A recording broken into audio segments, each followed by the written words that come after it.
भक्त श्रेष्ठ प्रहलाद जी को दैत्यराज हिरण्यकशिपु भगवान के स्मरण भजन से विरत करना चाहता था। उसकी धारणा थी प्रहलाद अभी बालक है, उसे किसी ने बहका दिया है।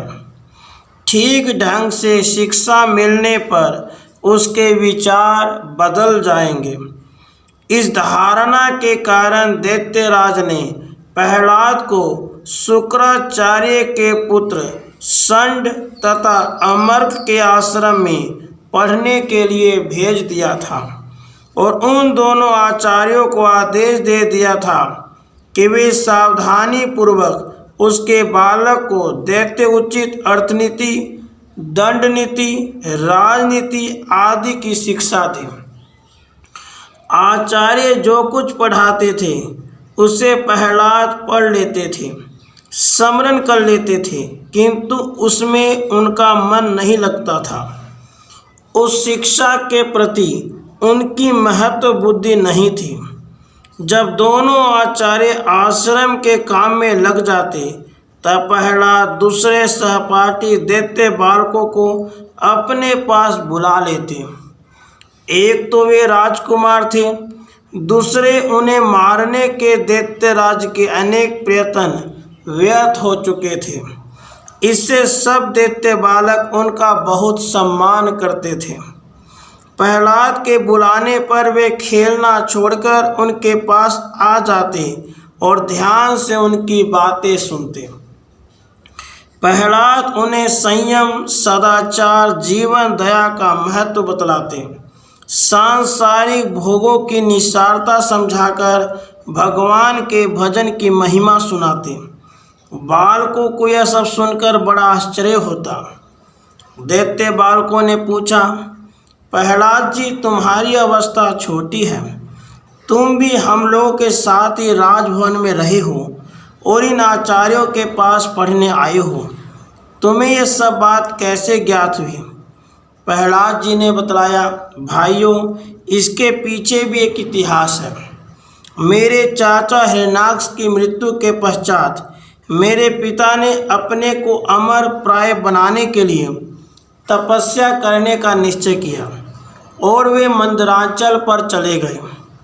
उनकी अनुपस्थिति में देवताओं ने दैत्यपुरी पर आक्रमण कर दिया। दैत्य अपने नायक के अभाव में पराजित हो गए और अपने स्त्री पुत्र आदि को छोड़कर प्राण बचाकर इधर उधर भाग गए। देवताओं ने दैत्यों के सोने घरों को लूट लिया और उनमें आग लगा दी। लूटपाट के अंत में देवराज इंद्र मेरी माता कयाधु को बंदिनी बनाकर अमरावती ले चले। मार्ग में ही देवर्षि नारद मिले। उन्होंने देवराज को डांटा, इंद्र, तुम इस पराई साध्वी नारी को क्यों पकड़े लिए जाते हो? इसे तुरंत छोड़ दो। इंद्र ने कहा, देवर्षि, इसके पेट में दैत्यराज का बालक है। हम दैत्यों का वंश नष्ट कर देना चाहते हैं। इसका पुत्र उत्पन्न हो जाए तो उसे मैं मार डालूंगा और तब इसे छोड़ दूंगा। नारद जी ने बताया, भूलते हो देवराज, इसके गर्भ में भगवान का महान भक्त है। तुम्हारी शक्ति नहीं कि तुम उसका कुछ भी बिगाड़ सको। देवराज का भाव तत्काल बदल गया। वे हाथ जोड़कर बोले, देवर्षि क्षमा करें, मुझे पता नहीं था इसके गर्भ में कोई भगवत भक्त है। इंद्र ने मेरी माता की परिक्रमा की, गर्भस्थ शिशु के प्रति मस्तक झुकाया और मेरी माता को छोड़कर चले गए। नारद जी ने मेरी माता से कहा, बेटी, मेरे आश्रम में चलो और जब तक तुम्हारे पतिदेव तपस्या से निवृत्त होकर ना लौटे तब तक वहीं सुखपूर्वक रहो। देवर्षि तो आश्रम में दिन में एक बार आते थे, किंतु मेरी माता को वहाँ कोई कष्ट नहीं था। वह आश्रम के अन्य ऋषियों की सेवा करती थी।